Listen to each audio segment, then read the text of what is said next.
Vision Edge gives you less eye strain and reduced damage caused by blue light.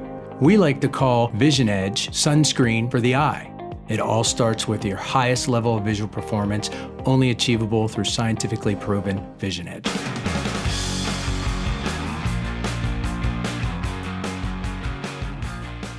Hello and welcome to the Open Your Eyes podcast. I'm Dr. Kerry Gelb, the host of the documentary Open Your Eyes. Please visit the film's website at openyoureyes2020.com, featuring interviews with more than 50 optometrists from around the country sharing information on eye care and eye disease. If you like our interviews, press like, subscribe, share, and hit the bell to get notifications of great new interviews. Also, please leave comments. Deuterium is a rare type of heavy hydrogen that's mostly unknown by the general public. Deuterium occurs in nature with the purpose of helping things grow. However, too much deuterium in your cells can result in fatigue, premature aging, metabolic problems, and increased risk of serious disease. Today's guest, Dr. Q Collins, PhD, is a world expert on how to remove deuterium from cells. His goal is to prevent 1 million people from getting cancer over the next 3 years, help 10,000 cancer patients achieve better outcomes, and train 10,000 doctors on the science of deuterium depletion. Dr. Collins is the co-founder and principal investigator at the Center for Deuterium Depletion located in Los Angeles, California.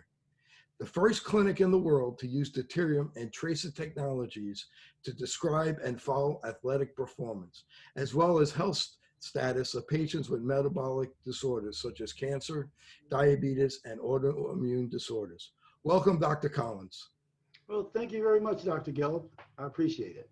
I really appreciate you being here with me. I do have to ask you this. From my research, I found that there's been 4 Nobel Prizes associated with deuterium. Is that correct? Yeah, it's been 4 Nobel Prizes, the first one in the 1930s, and the last one 2 years ago for the nanomotor itself. Okay, it's very confusing to people. What exactly is deuterium? Yeah, I mean, it's you know, I love that because it gets to be a very geeky word. And so what I think of it is there are hydrogen, which is the smallest element that we have on the periodic table, that H, part of that H2O, like water. Hydrogen, think of it as having 3 cousins. And so you have tritium, which is the type of hydrogen you make a bomb with. Everybody knows what that is. You have deuterium, which is the thing that gets you fat. And then you have regular hydrogen. And so if you think of deuterium, you just want to call it heavy hydrogen. And it's just like it's like having a tall or big cousin. It weighs twice as much because it has 1 extra neutron in it. Again, another geeky word, but just think of it as a Lego that's twice as big. So what if we get too much of this deuterium in the cells versus hydrogen, how does that affect our energy and our mitochondria? Well, it's a great question. So the mitochondria, people, you know, it's one thing we learned from high school. Mitochondria are the powerhouses of your cell, right? That's what makes all of your energy, your cellular energy in your body, which is called ATP. Now, in your mitochondria, you have millions and billions of mitochondria, but inside each mitochondria, there are tiny little motors. So you can think about almost as a mitochondria as being a big power plant that has a lot of different engines in it. Those engines are called nanomotors, which means very small motors. The way your body makes energy, it takes the food you eat, and it really, we always talk about proteins and carbohydrates and fats, but really what your body does, it takes the hydrogens out of those carbohydrates, fats, and proteins, and it strips those hydrogens off, and those hydrogens go into your mitochondria. They flow past these nanomotors inside. And think of a nanomotor, they look like turbines, so like a water turbine or a windmill or a wind turbine. And as the hydrogens go past it, it turns these wheels. And as these wheels turn fast and faster, they make more energy. So instead of electricity with water passing by, it makes energy. Now the problem is these deuteriums are twice as big as a hydrogen, right? So you can imagine if something, and these nanomotors turn anywhere from 5,000 to 9,000 revolutions per minute. So that's faster than a Corvette engine, faster than a jet engine. So when you add something that's twice as heavy, it breaks these nanomotors. And when it breaks the nanomotors, it means you can't make ATP. You can't make energy. So as you have more and more deuterium, you break more and more nanomotors, and you have less and less energy. So it's a very vicious cycle. So we get energy from food, but we also get energy from the sun, Yes. from infrared light. Now, do we get more energy from the sun, or do we get more energy from food? Yeah. It's not close. So if we in our modern times, most of our energy comes from food. So if you look you eat about 3 pounds of food, 3.5 pounds of food a day, and you make about 70 pounds of energy. So think about that. So from 3.5 pounds of food, you make 70 pounds of energy and about 3,000 gallons of water.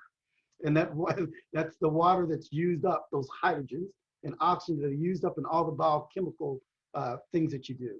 Now, when it talks about the energy you get from the sun and the energy that you also get from sound waves and light frequencies, it's not that they make energy directly. What they're able to do is take that energy and they transfer that energy to the bonds in hydrogen, bonds in your water, right? And that energy is then taken into your mitochondria, and that makes it easier for the nanomotors to turn. So that's really, it's not that sunlight makes energy directly, it allows your body to make more energy than it would without light. Now, the type of water that's being made in the cells, if it gets thicker and more gummy, does that mean that there's more deuterium? Yeah, so the things that are made in cells, the interesting part is your cells only make water that doesn't have deuterium in it. That's all your cells make. But the food you eat and the water you drink, that puts the deuterium into your body.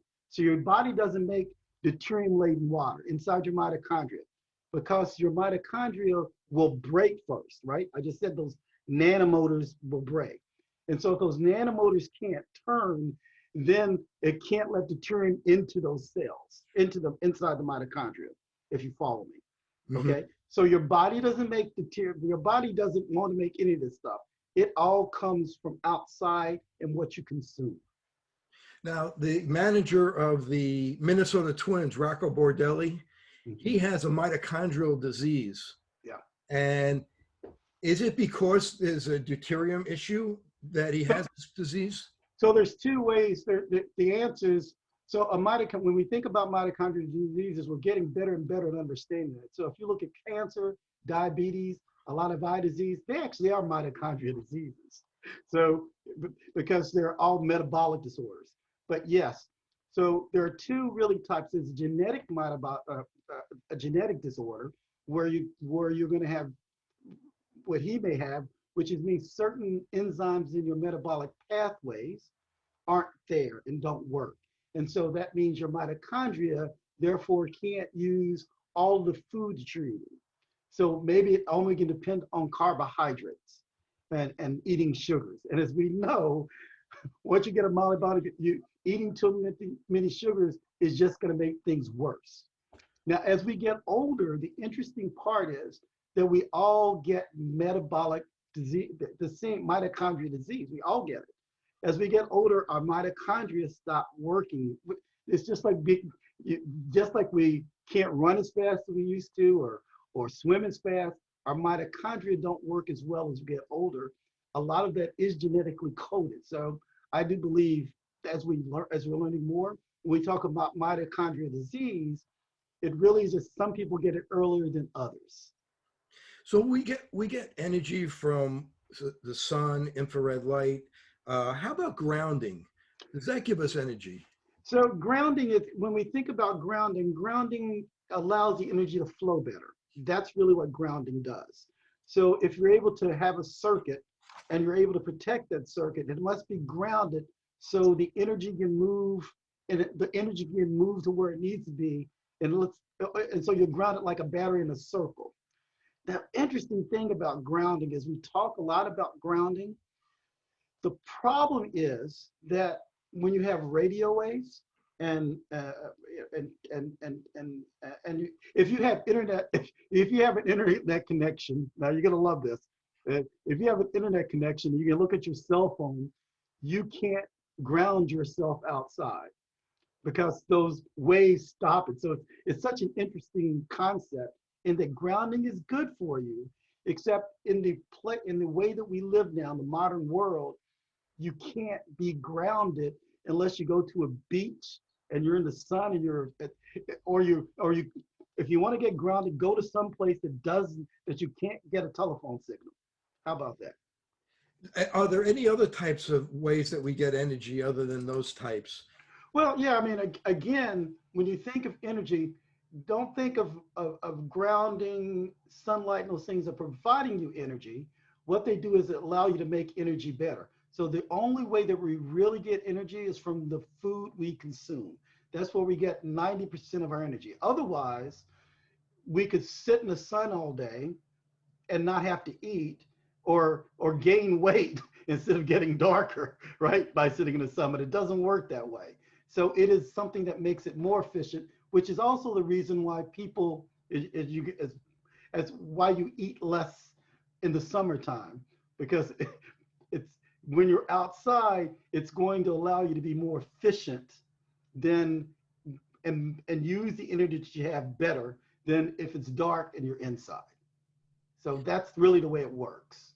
So with the astronauts now planning on going to Mars, there's 8 times more, from what I understand, 8 times more deuterium on Mars than on the Earth. How is that going to affect the astronaut's body, especially like bones? Yeah, so it's really, we were working on a project with, for the Mars project, both using ketogenic diets, which are low deuterium diets, is really what a ketogenic diet is, and then using deuterium depleted water, now oxygenated water, because it is very, very interesting. Because as they do, first they've got to make it there, and there's a lot of radiation that's going to happen. So you've got to protect the astronauts from radiation going there. And so they're even thinking about having them protected with water, which is all these interesting concepts. But once they get there, it is a very dangerous thing on the amount of deuterium being higher. So we have to make sure that we maximize all of the ways that you can deplete deuterium. And a lot of the things you already talk about, Dr. Gelb. We've got to make sure that they maximize their ability to sleep. Which is where you remove deuterium. We have to make sure that we maximize their ability to excrete, urinate, and defecate. Again, a way you get rid of a lot of your deuterium through your poop and your pee. That they're able to breathe. So they're really being maximized for all these things that we consider lifestyles, but we like to call them health styles now. And even doing the right kind of exercises. So if they're able to do that, then they'll be able to deplete deuterium and return to Earth and be healthy. The problem is if they can't, then it's going to be a very interesting, it's going to be very difficult for them to actually make it back to Earth to come here and live again. If any of you are Star Trek fans, you'll see they talk about deuterium a lot on Star Trek, and that's when they talk about tachyons and all. This is really, they're just talking about deuterium and pieces of deuterium. And so that's what really powers the spaceships in Star Trek. So that they get rid of all these things, and it's amazing that Gene Roddenberry even thought about this, but you'll notice that everything is tuned for them to excrete, to sleep perfectly, to do these brain exercises, and all these things to get rid of the deuterium, and all the deuterium they get rid of, they use to power their ship. So interesting. And are they going to be using special water when they're going to Mars that has no deuterium in it? Well, at first I think that was what the plan was, maybe to try to do that, and but now I'm really going to make the recommendation. One of the things that was done at the Center for Deuterium Depletion, of who I helped found, is they look at different ways to deplete deuterium. Deuterium depleted water was one of the first things we started with, and then we understood about sleep and all these. The next thing that we've just created, or that another company just created, is called oxygenated water. So if you think about oxygen, one of the main ways you deplete deuterium is by breathing. And that's the reason as you get older, you have to use oxygen masks, because you need to get more oxygen in your body actually to remove the deuterium. Oxygen binds the hydrogen to make water. Everybody knows that, right? But it binds to deuterium first, that fat cousin first, and holds on to it. And it makes what's called heavy water, because the hydrogens are twice as heavy. And that water is able to be removed from our body. So the better we breathe, the more energy we can make. And the better we breathe, that's because we are able to remove more deuterium. So what we are now thinking about is that they can instead take oxygenated water and even make oxygenated water on the rockets, right? When they're doing their space travel, and that way they can deplete deuterium. So that's what I'm excited about. We're now going to go to the next step and use oxygenated water on those ships and with astronauts instead of deuterium depleted water, which is very costly and you cannot make it on a desktop, right? But you can make oxygenated water.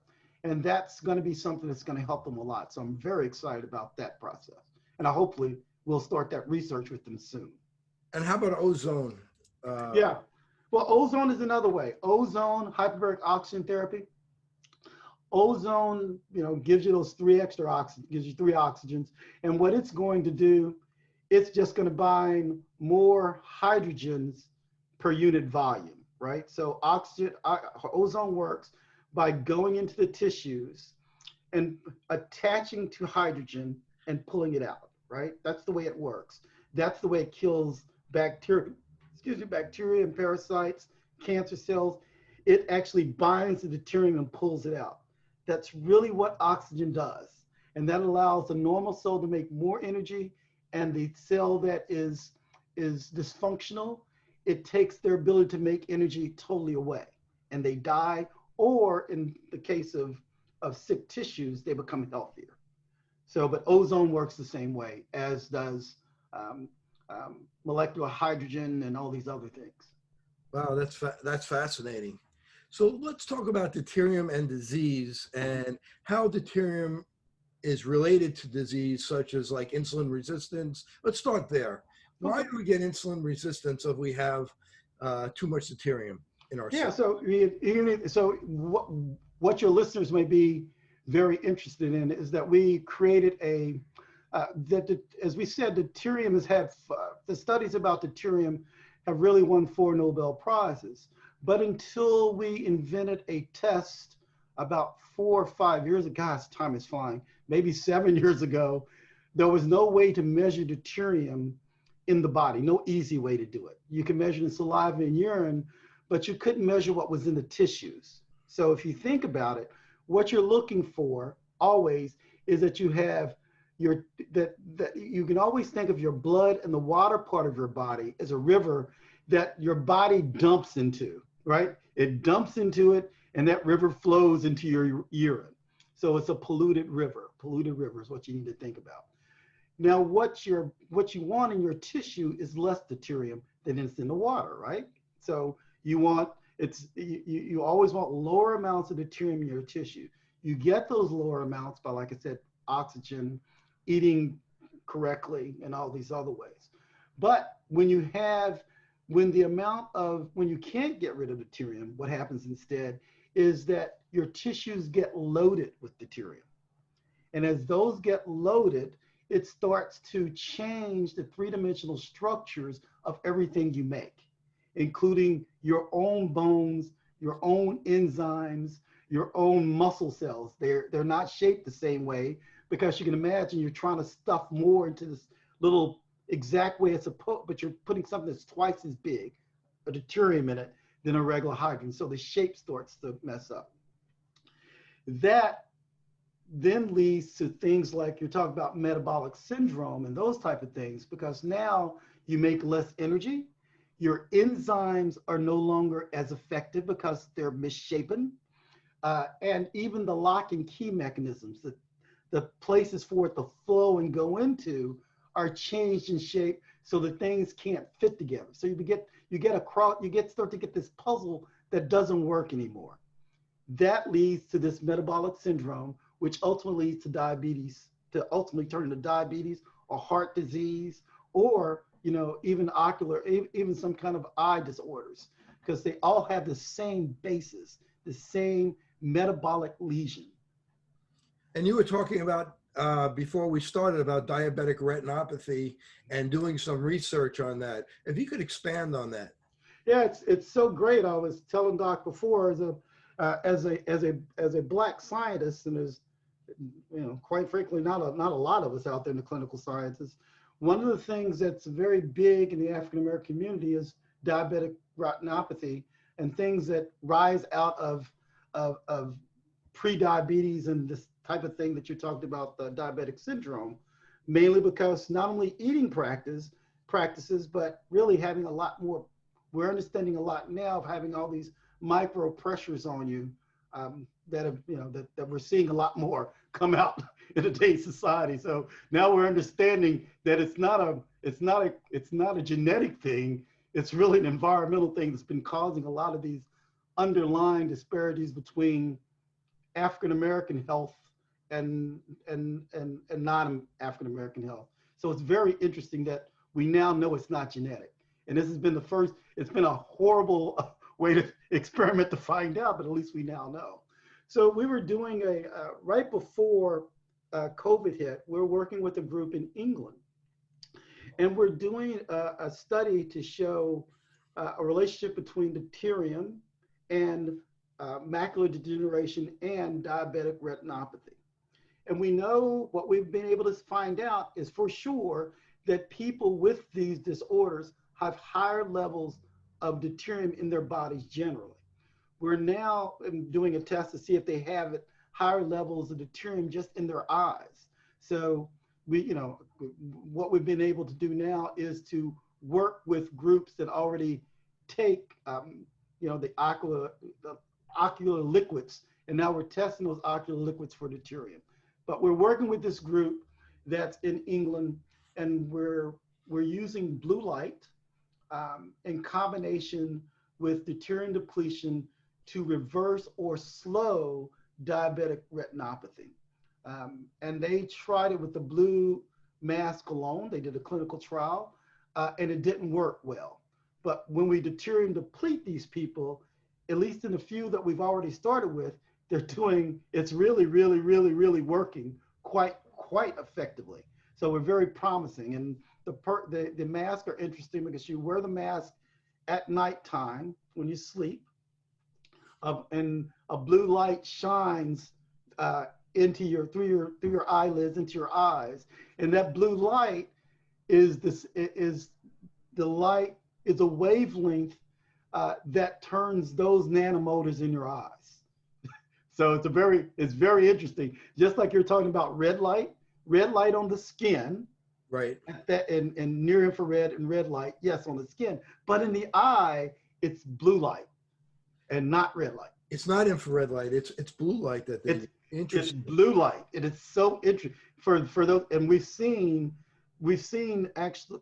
actually seen diabetic retinopathy be reversed, and they've also seen they've seen some hints on the macular, but we haven't had enough patients to really talk about it. But it all fell apart during COVID, and we couldn't move forward with the trial. But we're going to start it again. So we know for sure that having lower levels of deuterium is going to help no matter what, but we're trying to find ways to speed that process up as we do with red light and Juve, which is one of our partners. Macular degeneration is a leading cause of vision loss, with 15% of Americans being at risk or already affected. Scientific evidence proves that by using mesozeaxanthin, lutein, and zeaxanthin together replenishes the macular pigment and promotes healthier vision. This formula comes in only one product, MacuHealth. Thank you for tuning in to the Open Your Eyes podcast. If you like the video you're watching, please hit the like button. Also, hit subscribe for weekly new episodes of the podcast, along with pod winks and bonus content. All right, let's get back to the show.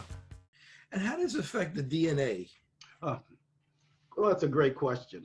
So if you think about DNA, and we've all seen those pretty pictures of DNA, it's held together by hydrogen, right? So that's what people have. If people think about hydrogen, your body's 60 to 70% hydrogen. So understand that. And if you think about hydrogens, I like to think about it as nails or screws that hold things together. So those are the things that bolt everything and keep that three-dimensional structure right. So it's why we are able to walk. Without hydrogens, we'd be a puddle, literally a puddle on the ground, because we wouldn't have any structure. So think of it as building a house, and every nail that you put in the house is a hydrogen. So DNA is two things. Not only is it held together by hydrogens, but it is bathed in hydrogen, right? It's almost like having a ship in a bottle. That DNA has water all around it, all these aqueous solutions. And it exchanges those hydrogens that are in the aqueous parts with the hydrogens that are inside the DNA, okay? So, and during different phases, like when it's dividing, it opens up, and that's when those hydrogens go in and replace the hydrogens that are there. So if you get the wrong hydrogens inside that DNA starts to look funky, and that's the DNA that then mutates and gives rises to different diseases. See, this is so amazing. Gives rises to different diseases. And so, and again, when people hear what I'm talking about, this is not fantastical stuff or science fiction. This is just the way the body works. You know, we always knew this. We just never knew how to explain it. So this hydrogen is the thing that controls the shape of your DNA, and how your DNA replicates really has to do with the amount of hydrogen and deuterium, the ratios you have. If there's too much deuterium in there, then that means the DNA is open and it can't close, right? It's open. And if it's open, that means it keeps replicating. If it keeps replicating, that's cancer, right? That's a cell that just keeps dividing. That's what cancer is. But that's also what diabetes is. That's also what diabetic retinopathy is. All has to start with this ability to put a pressure on a normal system and break that system. And you've done some great research in cancer, but I want to leave that for the end when we discuss a little about cancer. But I do want to ask you about kids now are starting to get diseases that older people used to get. Why is that happening? Yeah, it's the same way, you know. It is. I know people, it sounds like I'm a one-trick pony, but this is not. This is, you know, it's like, this is just the way. So now we know that kids, there's many things that are happening. One, they're eating a lot more processed foods. We also know they're being exposed to a lot of those, they're taking a lot less sunlight in because they're not going out to play as much. They're not getting that, they're not sleeping as well. Everybody who has a kid knows that they sleep a lot less than you did and your grandparents did. And they don't work as hard. Let's face it, they don't have to go out to the farm to do work. So they're not exercising as well. So really, kids are literally growing up faster. But what does that mean? That means they're growing older faster. So now we're seeing more children being born that even need glasses. I mean, silly things that we wouldn't think about. But it's just because even in the womb, they're even getting old in the womb. So by the time they come out, they're old kids biologically, right? So with this higher amount of deuterium that in their foods and deuterium in their mothers, and worse environmental things when they're born, they're now aging faster. So they're starting to see diseases happen that usually happened a lot later because their bodies are a lot older than our grandparents' bodies were. When I was a kid, my mother used to yell at me to come inside from playing too much outside. Now the parents are yelling at the kids, stop playing on the computers, go outside and play. It's the opposite. All this computer work Is this hurting is this increasing the deuterium being exposed to the computer and the unopposed blue light like that? So here's what I tell people, and again, you can't run from things. And so it's not so much that it's giving you more deuterium, but if you don't have your systems, if you're not resilient, if your health is not resilient, then computer screens, COVID viruses, you know, parasites, you're start to be a lot more susceptible to these injuries. So it's almost like having, you know, a camel, that old thing with the straw broke the camel's back. Yes, if you're not resilient, your deuterium levels are not low to begin with, then looking at a blue screen, for instance, it's not that looking at the blue screen is bad, but what it is, looking at the wrong time, it keeps you from sleeping. And so since it keeps you from sleeping, then you can't repair yourself at night, or it spikes cortisol levels and all these enzyme levels, which you can't see, but it's the things that time your body. So so it's not that blue light is bad. It's just, well, I shouldn't say that.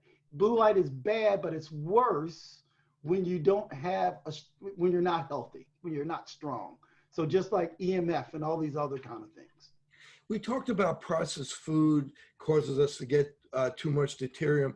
Let's talk about different types of foods that increase our deuterium, such as maybe nuts or fruit that we would think are good for us, but possibly they have too much deuterium, I understand.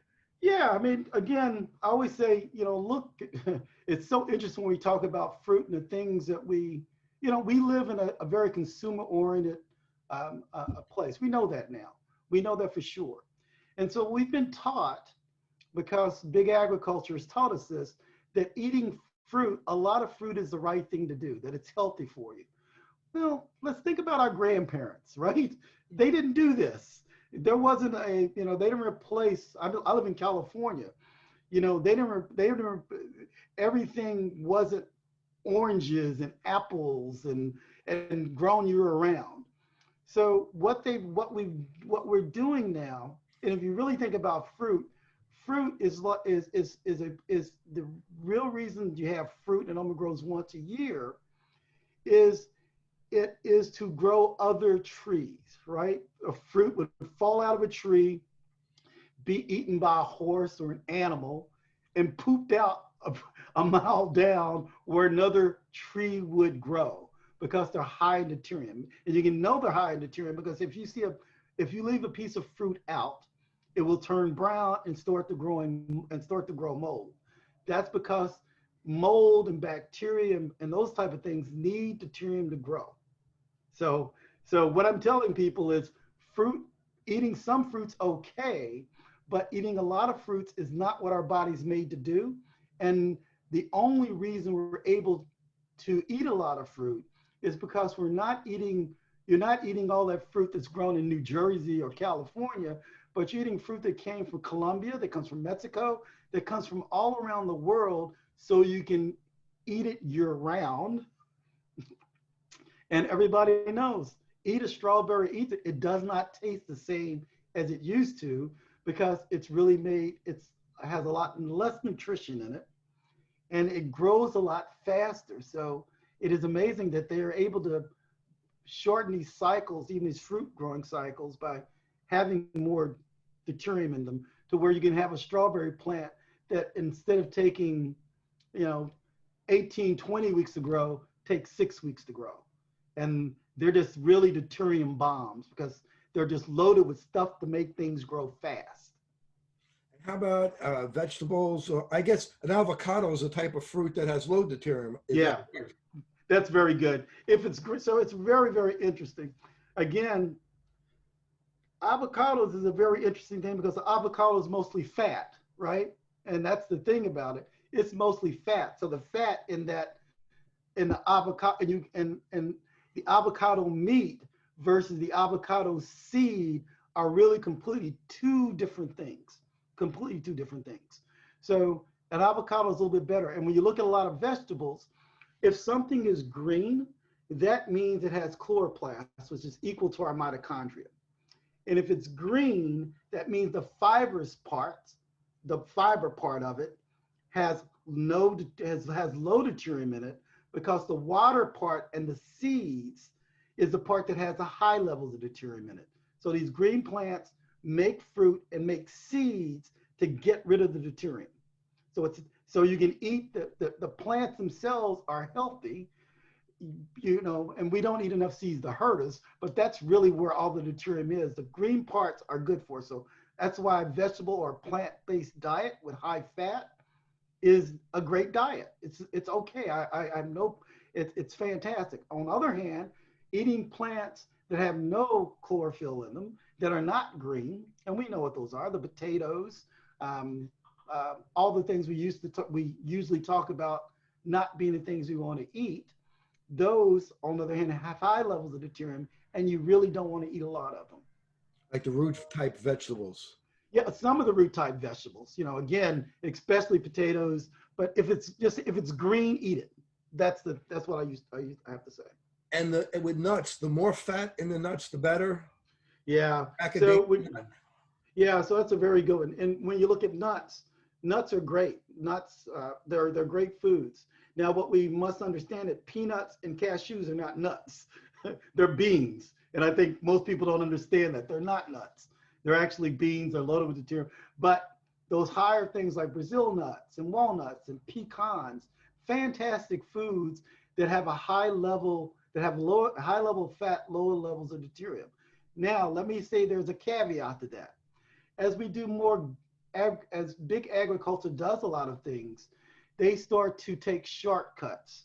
So they may water them a lot. They may use a lot of deuterium-laden fertilizers to make them grow.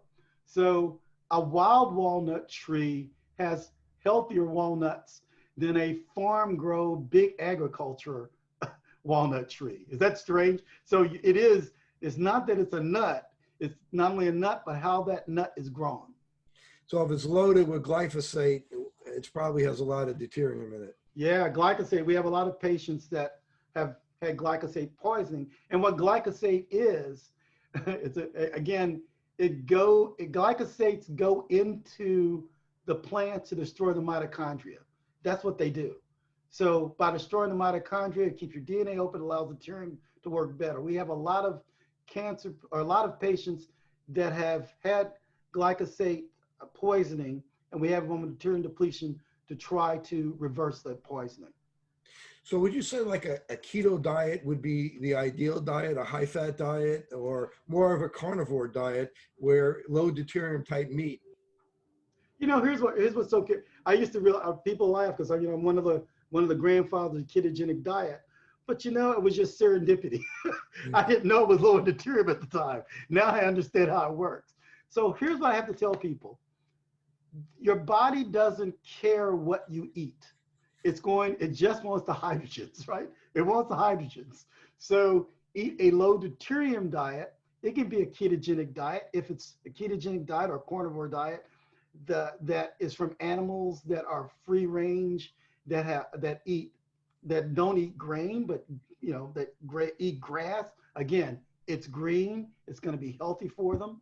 It's from non-farm fish. Again, they eat deuterium depleted plankton and these things. So that's great. I am totally agnostic now on diets. What we do know is that we don't want to eat diets that have a lot of processed foods in them.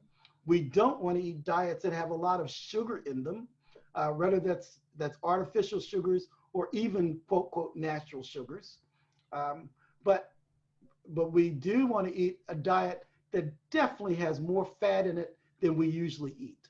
And our ancestors ate foods that had a lot more fat in them than we eat today. So let's talk about that test that you invented to determine how much deuterium is in the body. It's not just how much deuterium, but the test also tells you how well you are at getting rid of the deuterium. So if you could elaborate on that a little bit.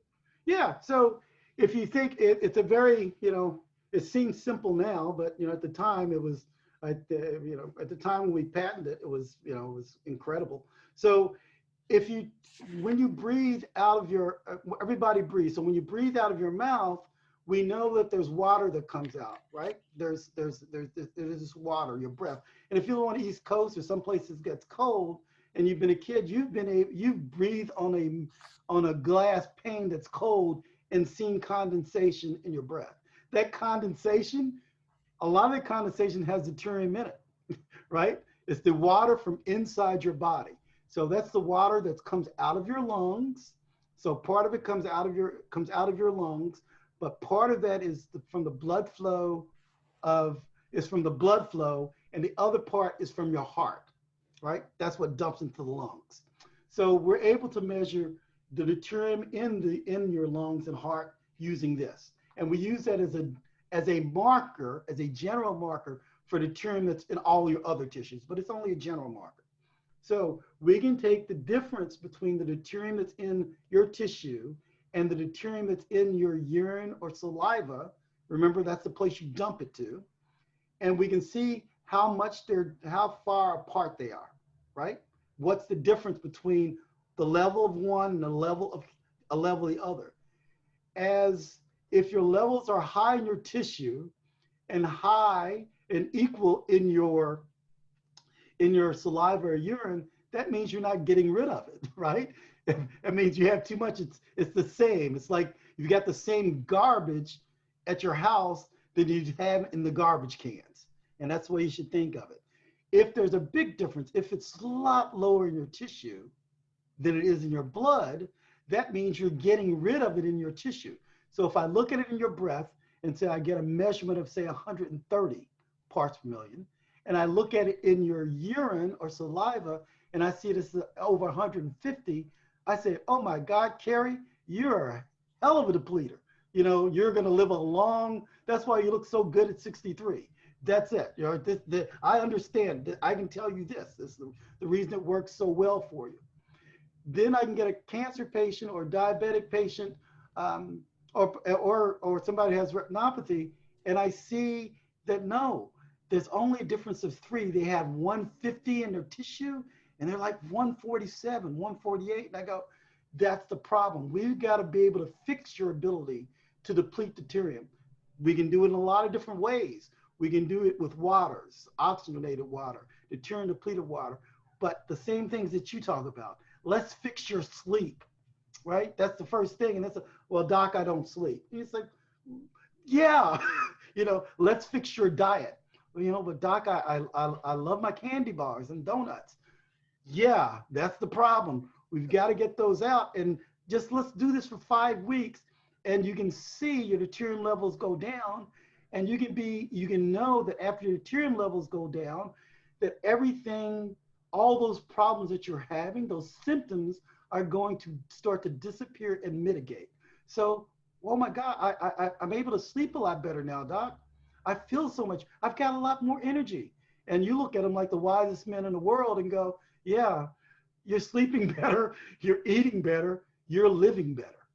Now, what we can do with deuterium, though, is now we can use a marker that's a measure of health, right?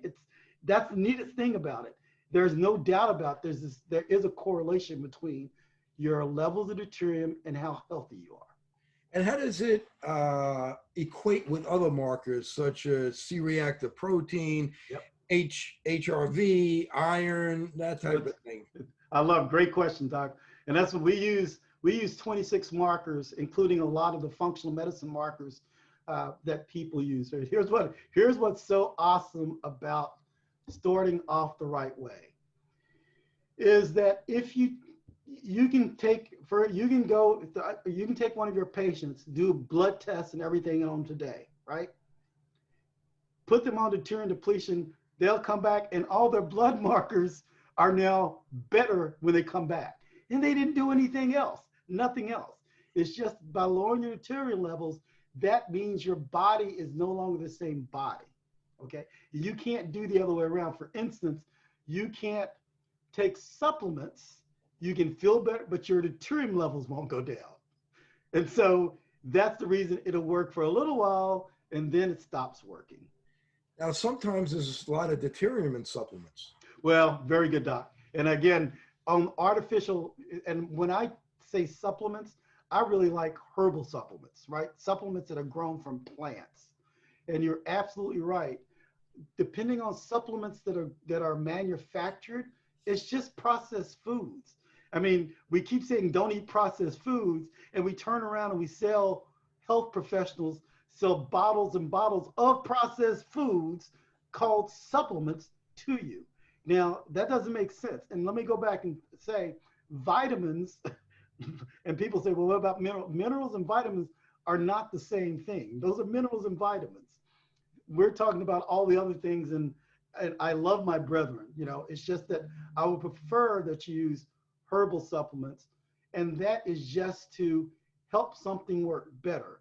But supplementing your way through a disease is impossible, totally impossible. Now, do you have anything on your website where there's a list of foods, low deuterium foods and high deuterium foods? Yeah, what they will do at the Center for Deuterium Depletion, ddcenters.com, over there, Dr. Cooper and her group, they will provide you with a list of foods that are high in deuterium and low in deuterium. And it's really just a way to figure things out, right? It's not exact because we have to measure. Again, like I told you about the walnut tree, a walnut is not just a walnut, right? So we can tell you how to find the best foods, but if you want to measure in your particular types of food you want, you can actually send them food samples and they will measure the deuterium in the food that you eat, right? If you have a favorite meal or a favorite a ranch or something you buy beef from. And we've actually, some of our data has been used in cases to where, for instance, that Kerrygold butter is one of my favorite ones. And they were saying, they got in a lot of trouble because they were saying something was a grass-fed animal, and they were sued. We measured it, and indeed, a particular batch had high deuterium levels. So if it had high deuterium levels, that cow was not eating grass, right? So you can't lie, right? You can't lie. They even use this test. We use these tests to even be able to tell you where olive oil is grown. We can tell the level of deuterium in an olive oil that's in California versus one that comes from Greece, or wine that comes from China versus wine that comes from France or California. That's what this is used for. So speaking of wine and alcohol, is there a difference from California to France, the amount of deuterium? Which one has more, and what should people look for if they want to drink wine? Yeah, so when you look at wines, we're actually developing a wine now. It's actually an oxygenated wine, so that's what we're hoping for. But yes, wines that are growing at higher altitudes have lower amounts of deuterium in them. Now, the biggest problem when you talk about wines, though, is the process of which they use wines, right? They leave all the sugars. Sweeter wine has more sugar left in it. That's why it's sweeter. But if you like wines, I would suggest buying a lot. We invented a wine about 10 years ago, and we didn't market it.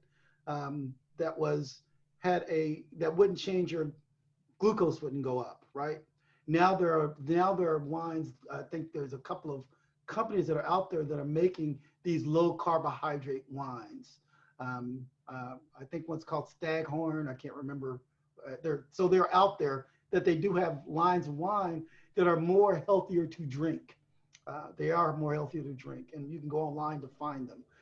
When you look at whiskeys and things like that, tequilas, probably are more ketogenic than whiskey and scotches. Although again, we're trying our best to use our technologies to try to change these things. So I'm working with another company that's making a whiskey that has oxygenated. So the water is oxygenated.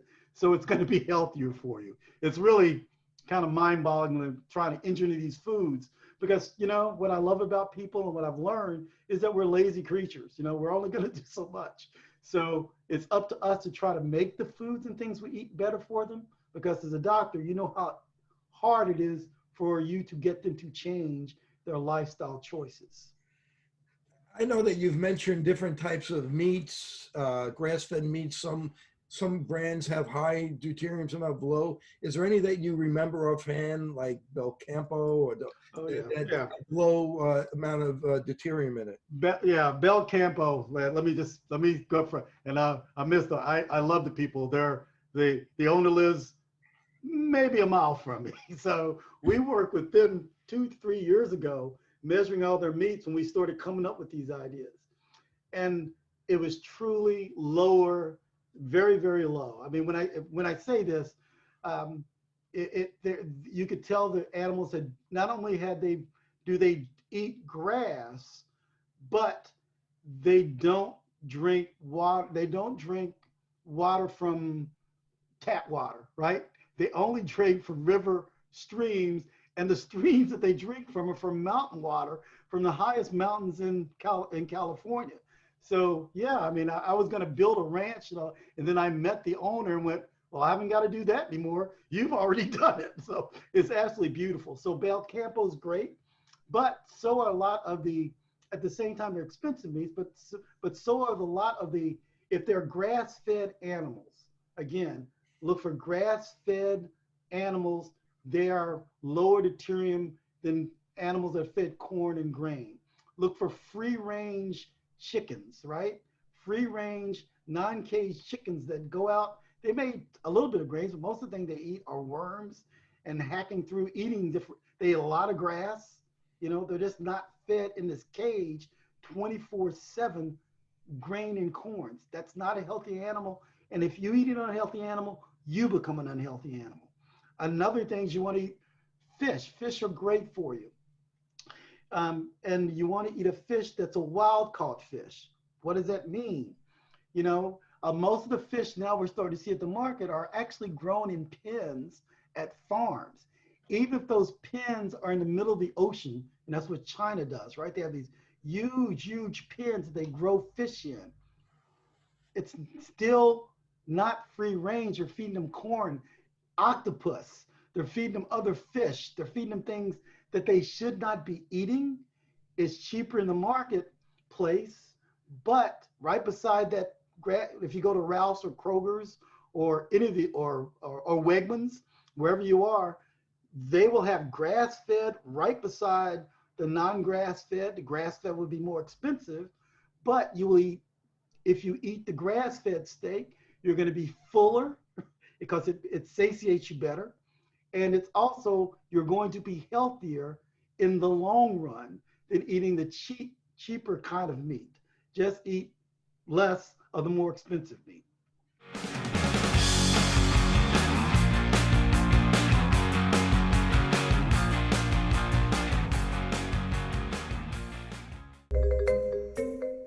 Presbyopia, I have no idea how to say that. Presbyopia? Presbyopia might be the ability to see Presbyterians. There are people who are afraid of the press. I have no idea what it is, honestly. Presbyopia. A condition in which the eye loses its ability to focus. Making it hard to see objects up close. I've heard the bifocal, but not multifocal. I have never heard of multifocal contact lenses, no. Since I bought Safe For You, my dad makes me clean his boat. Es natural y es un buen producto. Every time I go back to school, my mom always makes sure that I have my Safe For You products. I bring extra, and my roommates certainly don't mind. It's a good thing I had Safe For You to clean up after this little guy. When my hands get dry, I like to wash them with Safe For You.